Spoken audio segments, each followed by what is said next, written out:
हाँ जी स्टूडेंट्स, अज आप करांगे इकनॉमिक्स का second chapter economy and the central problem of an economy कि अर्थव्यवस्था की है ते अर्थव्यवस्था दियां केंद्रित जिहड़ियां प्रॉब्लम्स ने वो की हैं।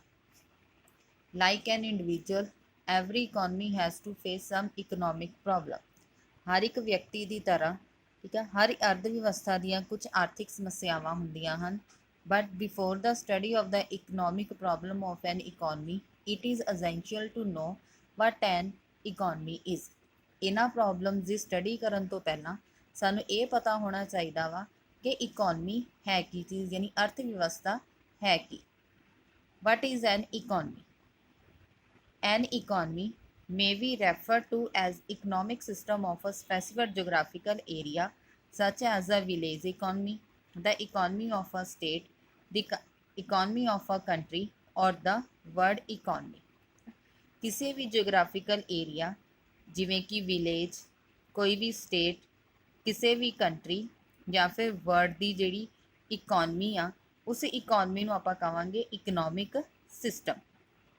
As an organized system, various economic activity, namely production, consumption, distribution and exchange take place in any economy। एक ऑर्गेनाइज सिस्टम ਦੇ ਵਿੱਚ ਜਿਹੜੀਆਂ ਇਕਨੋਮਿਕ ਐਕਟੀਵਿਟੀਜ਼ ਨੇ, ਪ੍ਰੋਡਕਸ਼ਨ ਕਰਨਾ, ਗੁੱਡਸ ਨੂੰ ਪ੍ਰੋਡਿਊਸ ਕਰਨਾ, ਗੁੱਡਸ ਨੂੰ ਕੰਜ਼ਿਊਮ ਕਰਨਾ, ਗੁੱਡਸ ਦੀ ਡਿਸਟ੍ਰੀਬਿਊਸ਼ਨ ਕਰਨੀ, ਗੁੱਡਸ ਦੀ ਐਕਸਚੇਂਜ ਕਰਨੀ, ਇਹ ਸਾਰੀਆਂ ਚੀਜ਼ਾਂ ਕੀ ਆ ਇੱਕ ਇਕਨੋਮੀ ਦੇ ਵਿੱਚ ਹੁੰਦੀਆਂ ਨੇ। People undertake this activity for the sustenance of their lifes. ਜਿਹੜਾ ਵੀ ਮਨੁੱਖ ਵਾ ਉਹ ਇਹ ਸਾਰੀਆਂ ਐਕਟੀਵਿਟੀਜ਼ ਨੂੰ ਟੇਕ ਓਵਰ ਕਰਦਾ ਵਾ ਤੇ ਆਪਣੀ ਜਿਹੜੀ ਲਾਈਫ ਆ ਉਹ ਸਮੂਥਲੀ ਜਿਉਂਦਾ ਵਾ। For example, a labour facilitate the production process by rendering his service. ਜਿਵੇਂ ਇੱਕ ਉਦਾਹਰਨ ਦਿੱਤੀ ਆ ਕਿ ਇੱਕ ਜਿਹੜਾ ਲੇਬਰ ਆ ਉਹ ਕੀ ਕਰਦਾ ਵਾ, ਪ੍ਰੋਡਕਸ਼ਨ ਕਰਨ ਦੇ ਲਈ ਆਪਣੀ ਸਰਵਿਸ ਪ੍ਰੋਵਾਈਡ ਕਰਦਾ, ਯਾਨੀ ਆਪਣੀ ਸੇਵਾ ਦਿੰਦਾ ਵਾ। Get his remuneration under the process of the distribution. ਜਦੋਂ ਆਪਣੀ ਸਰਵਿਸ ਪ੍ਰੋਵਾਈਡ ਕਰਦਾ ਵਾ, ਸਰਵਿਸ ਪ੍ਰੋਵਾਈਡ ਕਰਨ ਦੇ ਬਦਲੇ ਉਹ ਇੱਕ ਆਪਣੀ ਰੈਮੂਨਰੇਸ਼ਨ ਲੈਂਦਾ ਵਾ, ਯਾਨੀ ਤਨਖਾਹ ਲੈਂਦਾ ਵਾ। And then he fulfil his needs through the process of exchange and the consumption. ਤਨਖਾਹ ਲੈਣ ਤੋਂ ਬਾਅਦ ਉਹ ਆਪਣੀਆਂ ਜਿਹੜੀਆਂ ਜ਼ਰੂਰਤਾਂ ਵਾ ਉਹਨਾਂ ਜ਼ਰੂਰਤਾਂ ਨੂੰ ਪੂਰਾ ਕਰਦਾ ਵਾ ਐਕਸਚੇਂਜ ਤੇ ਕੰਜ਼ੰਪਸ਼ਨ ਦੇ ਪ੍ਰੋਸੈਸ ਨਾਲ। ਮਤਲਬ ਕਿ ਗੁੱਡਸ ਨੂੰ ਕੰਜ਼ਿਊਮ ਕਰਦਾ ਵਾ ਤੇ ਉਹਦੇ ਬਦਲੇ ਉਹ ਪੈਸੇ ਦਿੰਦਾ ਵਾ। A complete system of all such economic activity of a specific geographical area is an economy। ਜਿਹੜੀ ਇਹ ਕੰਪਲੀਟ ਇਕਨੋਮਿਕ ਐਕਟੀਵਿਟੀਜ਼ ਨੇ, ਪ੍ਰੋਡਕਸ਼ਨ, ਕੰਜ਼ੰਪਸ਼ਨ, ਡਿਸਟ੍ਰੀਬਿਊਸ਼ਨ ਤੇ ਐਕਸਚੇਂਜ, ਇਹ ਜਿਹੜੀਆਂ ਐਕਟੀਵਿਟੀਜ਼ ਨੇ ਇਹਨਾਂ ਐਕਟੀਵਿਟੀਜ਼ ਨੂੰ ਆਪਾਂ ਕਹਿੰਦੇ ਆ ਇੱਕ economy. In some contexts, some of the economic activity of India is referred to as Indian economy। Bharat ਦੀ ਜਿਹੜੀ ਆਰਥਿਕ ਗਤੀਵਿਧੀ ਦੀ ਪ੍ਰਣਾਲੀ ਵਿੱਚ ਜਿਹੜੀ ਇਕਨੋਮੀ ਚੱਲ ਰਹੀ ਆ ਉਸ ਇਕਨੋਮੀ ਨੂੰ ਕਵਾਂਗੇ ਆਪਾਂ ਇੰਡੀਅਨ ਇਕਨੋਮੀ। ਨੈਕਸਟ ਆ nature at the development level of an economy. There are the two important aspect about an economy. First आंदा वा nature of economy. Nature of an economy become clear from the nature of the those economic activities upon which the economy relies. किसी भी economy की जिहड़ा nature आ वो depend करता वा कि इकॉनमी दे विच एक्टिविटीज़ किस तरीके दियां हो रही ने। For example, if the majority of the population of economy is depend on agriculture, the earn its living।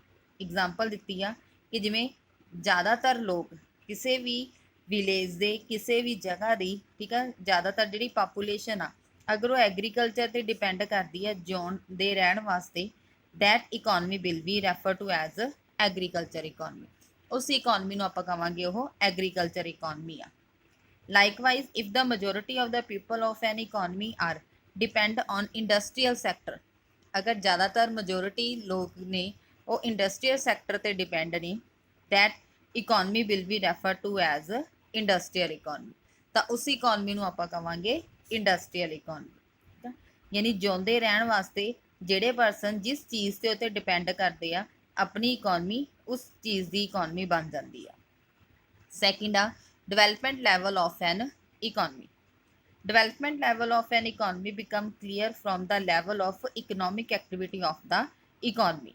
किसी भी इकॉनमी का अगर आप डेवलपमेंट लैवल चैक करना वा, क्लीयर करना वा ਤਾਂ ਆਪਾਂ ਉਸ ਇਕਨੋਮੀ ਦੀਆਂ ਜਿਹੜੀਆਂ ਐਕਟੀਵਿਟੀਜ਼ ਨੇ ਉਹਦੇ ਬਿਹਾਵ ਦੇ ਆਪਾਂ ਡਿਵੈਲਪਮੈਂਟ ਲੈਵਲ ਨੂੰ ਚੈੱਕ ਕਰ ਸਕਦੇ ਹਾਂ। If the level of economic activity of an economy is at high stage, अगर economic activities production, consumption, distribution, exchange अगर ये अपने को economic activity high stage ਤੇ ਨੇ, that economy is called the developed economy। ਮਤਲਬ ਜਿਹੜੀਆਂ ਆਪਣੇ ਕੋਲ 4 ਐਕਟੀਵਿਟੀਜ਼ ਨੇ ਉਹ ਚਾਰੇ ਐਕਟੀਵਿਟੀਜ਼ ਵਧੀਆ ਤਰੀਕੇ ਨਾਲ ਚੱਲ ਰਹੀਆਂ ਨੇ ਤੇ ਸਾਡੀ ਕੰਟਰੀ ਦੇ ਵਿੱਚ ਕਿਸੇ ਵੀ ਤਰੀਕੇ ਦੀ ਪ੍ਰੋਬਲਮ ਨਹੀਂ ਆ ਰਹੀ ਹੈਗੀ, ਤਾਂ ਜਿਹੜੀ ਸਾਡੀ ਇਕਨੋਮੀ ਆ ਉਹ ਡਿਵੈਲਪ ਇਕਨੋਮੀ ਮੰਨੀ ਜਾਊਗੀ। If the level of economic activity is neither very low or neither very high, such an economy is refer to as the developing economy. ਅਗਰ ਇਕਨੋਮੀ ਦਾ ਲੈਵਲ ਆ ਜਿਹੜਾ ਨਾ ਤਾਂ ਜ਼ਿਆਦਾ ਲੋ ਆ ਤੇ ਨਾ ਹੀ ਜ਼ਿਆਦਾ ਹਾਈ ਆ, ਉਸ ਇਕਨੋਮੀ ਨੂੰ ਆਪਾਂ ਕਹਾਂਗੇ developing economy. But if the level of economic activity is at a very low, ਅਗਰ ਇਕਨੋਮਿਕ ਐਕਟੀਵਿਟੀ ਦਾ ਲੈਵਲ ਆ ਬਹੁਤ ਲੋ ਆ, ਸੱਚ an economy is called backward ਜਾਂ ਫਿਰ ਅੰਡਰ ਡਿਵੈਲਪ ਇਕਨੋਮੀ। ਅਗਰ ਸਾਡੀਆਂ ਉਹ ਚਾਰੇ ਐਕਟੀਵਿਟੀਜ਼ ਨੇ ਪ੍ਰੋਡਕਸ਼ਨ, ਕੰਜ਼ੰਪਸ਼ਨ, ਡਿਸਟਰੀਬਿਊਸ਼ਨ ਤੇ ਐਕਸਚੇਂਜ, ਅਗਰ ਅਸੀਂ ਇਹਨਾਂ ਚਾਰਾਂ ਐਕਟੀਵਿਟੀਜ਼ ਨੂੰ ਵਧੀਆ ਤਰੀਕੇ ਨਾਲ ਯੂਜ਼ ਨਹੀਂ ਕਰਦੇ ਹੈਗੇ ਤਾਂ ਜਿਹੜੀ ਸਾਡੀ ਉਹ ਇਕਨੋਮੀ ਹੋਊਗੀ ਜਾਂ ਤਾਂ ਉਹ ਬੈਕਵਰਡ ਇਕਨੋਮੀ 'ਚ ਕੈਲਕੂਲੇਟ ਕੀਤੀ ਜਾਊਗੀ ਜਾਂ ਫਿਰ ਉਹਨੂੰ ਅਸੀਂ ਅੰਡਰ ਡਿਵੈਲਪ ਇਕਨੋਮੀ ਕਹਿ ਸਕਦੇ ਹਾਂ।